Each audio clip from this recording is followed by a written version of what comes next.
Hey, Daryl, so good to be here with you. Great to be here too. Thank you. So, everybody, we're excited to be presenting every week to you MSP business owners how to operate your IT company a little bit better every week. And having Daryl here, who's been successful as an MSP, successfully exiting his business, and of course, now leading the way with Total Seminars and helping us all be better at our IT businesses. Daryl, so good to be here with you. Thank you. So Daryl, tell me what's the journey been like to, go through an acquisition and now have a big ranch and taking care of your wonderful animals every day. I'm sure it's been a change of pace since you've been part of the MSP industry. Yeah, it's been great, really. I started my MSP when I was 20 years old, so it's really all I've ever done. And so to go out and learn new things and try new businesses, I think has been a lot of fun. Well, I can't imagine. And now, having exited the company, were there some things that you wish you knew more or better when you were operating your MSP? And of course, now more than ever, trying to coach other MSPs to actually run better, efficient, more efficient companies. I think it's not what you know nearly as much as how you look at it. Looking at a business from the outside with no emotional connection to it is a lot easier than when you're in the day-to-day operations and trying to make sales and worried about what that number looks like next month and the tech that left 2 days ago that you have to find a replacement for. It's there's so much to do on a daily basis when you work in the MSP business that being able to look at it from the outside, it's easy to see things that might be missed by somebody that's working on it inside.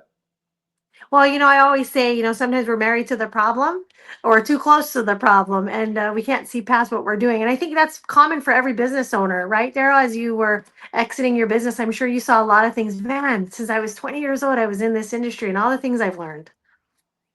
Absolutely. I mean, just even looking at my own business after I left and talking with the owners there, you have insights that come up just from being out of it that you can give. Well, and that's the thing, Daryl, as I look at this topic, it's so deep because, like you said, MSP business owners are sometimes the tech, sometimes they're the accounting, sometimes they're the marketing, sometimes they're the sales, and the list goes on, right? They're wearing multiple hats. I wish I had 10 hats right now I could wear during our live to show how many hats we wear as business owners. But more importantly, Daryl, you've seen this time and time again as you've gone in and helped other MSPs figure out kind of where they are, where the gaps are. But today, everybody, we're talking about the operation side of the business, which I think is always missed, Daryl, because everyone wants to talk about sales and marketing, but I believe operations is the key to growth and succeeding, and of course, exiting the business.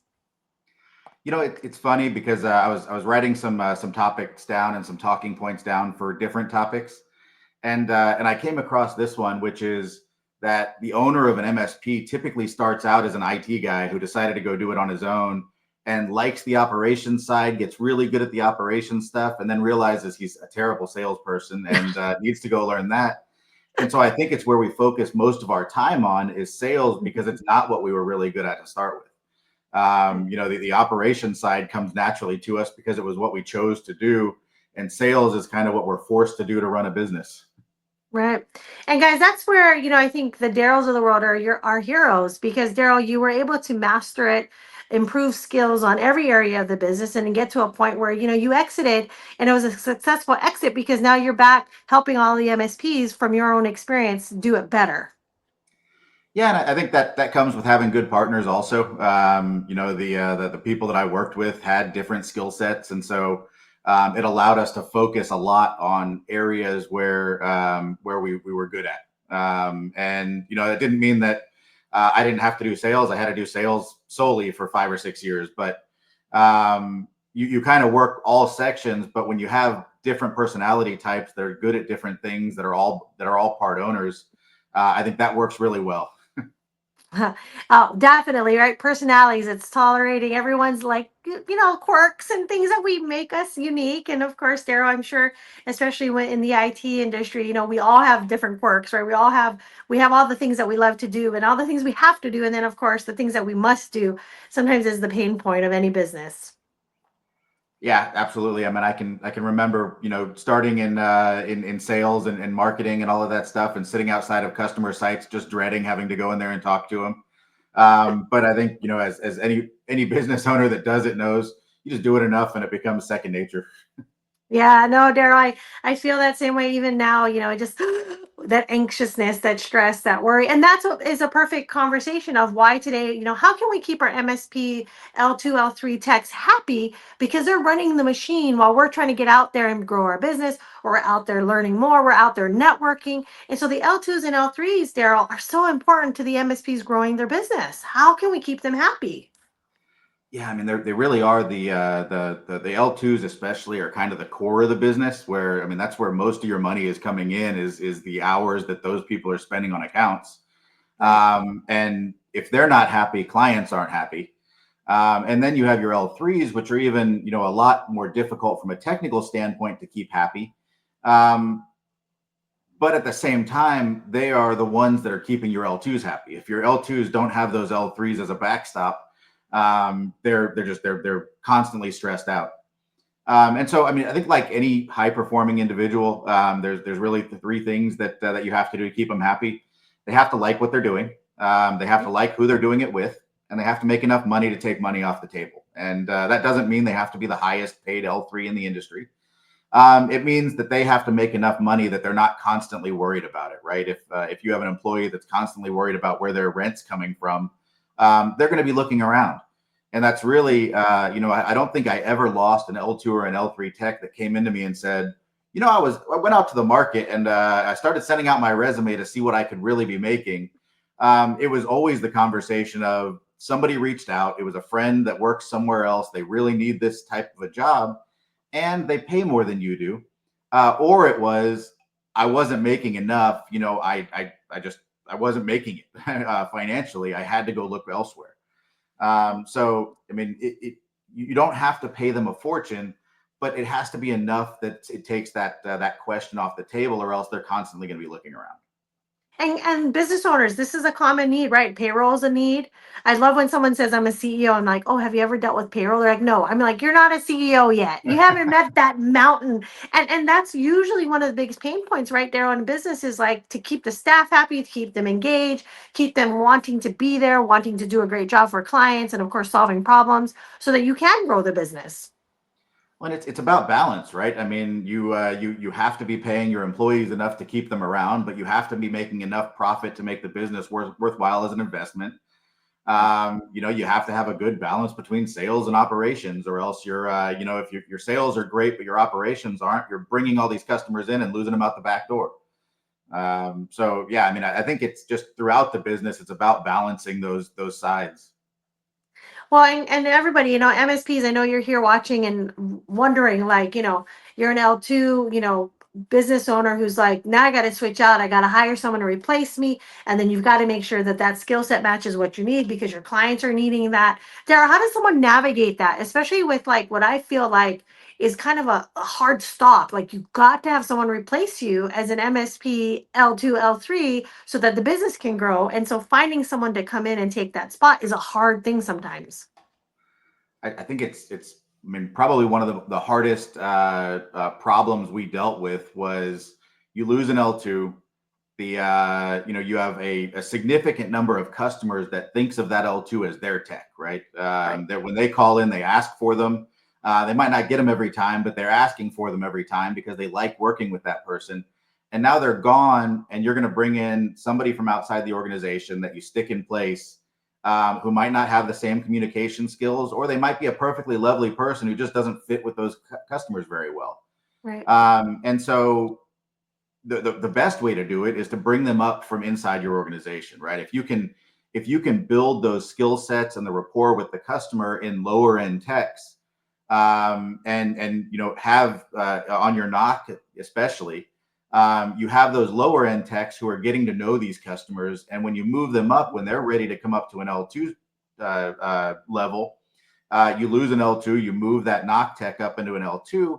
They already have that rapport with the customers that have lost their tech, and if they're able to rebuild that, even if they don't necessarily have the full technical skill set that person had. Well, and It, I think that's really important, Daryl. You just said it. The relationship that your L2 and L3 has with your clients, you're front facing guys. You're the guy that they call. You're the person who's going to solve their problem because, right, the technology needs to work and they're a CPA who's running their organization. They need that person on the other line. So how do we navigate that, Daryl? Because I feel like that's a common problem for MSPs as they grow and shuffle people, right? And people are maturing and of course some people do exit the business, but how do they get that person to really champion and not go anywhere and kind of stay in a role that they want to be in? So I mean, it goes back to liking what they're doing and liking who they're doing it with, right? And so we had a technician that everybody liked, Oh, that was friends outside of the organization with everybody. But the technician refused to come in on time, right? He oh, refused to be there when he needed to be available for the organization, when he was scheduled to be available. And we gave him a lot of slack. We gave him a lot of tries because everybody liked working with the guy. And it was over the course of about a year that, I mean, it was just, he was never more than, or never less than 30 minutes late for work. And we let him go. And everybody in the organization, every one of those techs that liked the guy personally, came up to us and said, "Why'd you take so long to get rid of that guy? I've been having to carry him for a year." oh And man. so I think a lot of times you look at the interactions between your staff and they're cordial.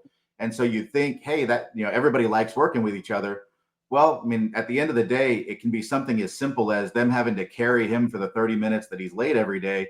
That even though they like him personally, it makes them not like their job as much. And so Mm. you have good employees who are frustrated with the fact that a bad employee is not being disciplined or shown the door because of what's going on. And you may lose those good employees over that. That's common. That happens, especially with all the certifications that are required, right? More compliance. As people go through SOC 2 and FedRAMP, as MSPs get bigger contracts and want to submit RFPs. A lot of times, this is a career path decision that I think a lot of MSP business owners need to make so that they can support their growth. And so, how are they navigating that hard conversation when someone says to them, "Hey, I love working here, but I need more. I need more career support. I need a more clear path. How can I do more, earn more, and be more for the organization?" So I'd say in most MSPs that I've met out there, they're not. They're hoping and wishing that they're going to keep techs around. Yeah. The way that we did it was we had a career path set out for every one of our employees. And so, that one of the things that people need is they need to feel like they can advance, whether that's in your organization or out of your organization, whether you help them with that or they do it on their own. They need to feel like they're advancing in their career. And if they don't, they're going to go try to figure that out on their own. And a lot of times that means they're going to go elsewhere. And so by having a progression plan for each of your employees, it shows that the executives and you as a manager are part of their progression, right? And so, but by having that plan, and at GCS, when we put these plans together, we would even include in there that sometimes it means you go somewhere else and then come back. Oh, wow. Maybe part of your progression is we don't have an L3 slot available. We want to see you progress in your career to the point that even we'd like to see you go to somewhere else and get new experience and then come back to us. We had over 30 techs leave GCS, go elsewhere, and come back to GCS during our 20-year career there, because we really focused on their careers and celebrated when they got that promotion, even if it was a promotion elsewhere. Wow. And I want something to be really clear, guys. In his MSP, in part of that 20-year plan, I mean, this isn't overnight. Like he learned this as part of owning a business, managing a team. It's a process. This isn't born overnight, and you can't read one book, right, over, the next 3 months and say, "Daryl, I got it now. I know the plan." I mean, this is like he learned it with his hands all in and his partners and his team all in. And Daryl, how does MSP business owners kind of get to this point? Because I feel like sometimes they want to grow overnight, which is not a terrible goal, but I think it's a process, and progress isn't a straight line. It's kind of in, out, all around. And then, of course, hopefully a straight line comes. But Dara, how do they navigate this as MSP business owners? Well, I mean, I think you pull enough of your hair out, and it kind of turns into it. I Um, want to tell that to Eric. You see, guys, this is terrible. You can't say that and not expect me to laugh and giggle because I'm like, what else did you guys lose here? The hair. Every time I talk to someone, Daryl, I'm just like, what happened to everyone's hair? So that is terrible. Don't say that. That makes me laugh and giggle. But yes, it's stressful. That's what happens. yeah, I mean, you go through problems, right? And those problems end up becoming such a big problem in your organization that it has to get fixed. And then you start putting little fixes in place, and they don't work. And I mean, it's a cycle of just trying to get better at doing it. And that career progression plan really came about because we were trying to find an answer to losing L2 techs. I mean, we were being poached by everybody in Austin. You'd have Facebook come into town or SpaceX come into town, and they love poaching MSP techs because they're such great generalist techs. And so, I mean, we were constantly getting techs poached. And really, the when we started putting these career progression plans together, one mistake we made is that everybody can tell when you're fake about it. Oh, If you're not really invested in that tech's career, and what you're really just trying to do is plug a hole and stop the bleeding, they know it, and they're going to still leave. You oh really have to man. be authentic about caring about them, caring about their careers, and when you are, they know that. Well, guys, and I think a lot of us, our time is spent as business owners, as, business management, even as employees. Like, guys, we spend so much of our time. We're not going to ever get that back, Daryl. And I think that's why it was important in your MSP to know that you actually cared about them. Because, guys, that's part of the formula of keeping your L2s and L3s around, that they feel like Daryl said, they have a purpose, they know why they're there, they're getting something for it, they're getting paid well, they feel supported. And of course, Daryl, like you've, jokingly said, a lot of times they can call it out and say, you don't really care. This is more about your business than me or, your teammate. And they will. They'll call you on it. um, but yeah, I mean, I think just being genuine about it is something that people look at and say, and if they feel that you're genuine about trying to help them and help them in their career, they're going to stick around, or at least they're going to try to find a way to stick around. I mean, we had one of our best employees that I can remember walked away because he was making about 90K with us and was real happy with it. Got a call out of the blue from a recruiter at a company that he had wanted to work for years, and they offered him 140 to jump ship. And when he Oh. came in, I said, "Man, congratulations! There's no way I can match that. We're gonna throw you a party. We're gonna do this right and have everybody come out and have a couple of beers and see you off." Well, and Daryl, that goes to why, this weekly is so important for us to talk about these things for MSPs and MSP business owners, because that's what's really happening. A lot of people are fluffy when they come to these hard conversations, but Daryl, I can see, all the time you spend in your 20 years working, with your MSP and of course exiting, that you've got real life experiences that help people figure out exactly what needs to happen and when in your MSP that needs to take place, especially with your L2s and L3 guys, because that is where you replace you as the technician in your business. That's right. And I think as an MSP owner and coming into it, especially coming into it young, and learning how to do these things, you've learned how to do so many different things by the time you hit 4 or 5 million in revenue, that you start seeing it as, I know how to do this better than everybody else.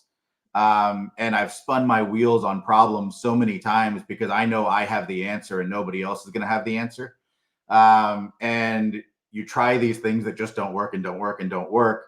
And then all of a sudden you're listening to something like this and you say, wow, that makes complete sense. And had you just asked those questions of the people around you, you probably would have gotten that answer a lot sooner. And so it's really about getting out of that cycle and trusting that there are people in this world that have been through this, that know how to fix these problems, and taking their advice. Well, I appreciate that. And Daryl, again, guys, this is a weekly, meetup that we're going to be doing on LinkedIn because we want to help you understand the operation sides and that there's a better way to operate. There's a better way to get your teams trained. There's definitely a better way to grow your business. And of course, with Daryl's experience and success, Daryl, I'm so thankful that we're doing this every week and that you're here this week to really give them some real advice that they, like you just said, probably needed to hear it 100 more times. And finally today, they're like, oh, okay, that's the answer I've been looking for. Thanks so much, Daryl, for being here. Yeah, I appreciate everything. Thanks for having me. And guys, again, remember, these are questions that you're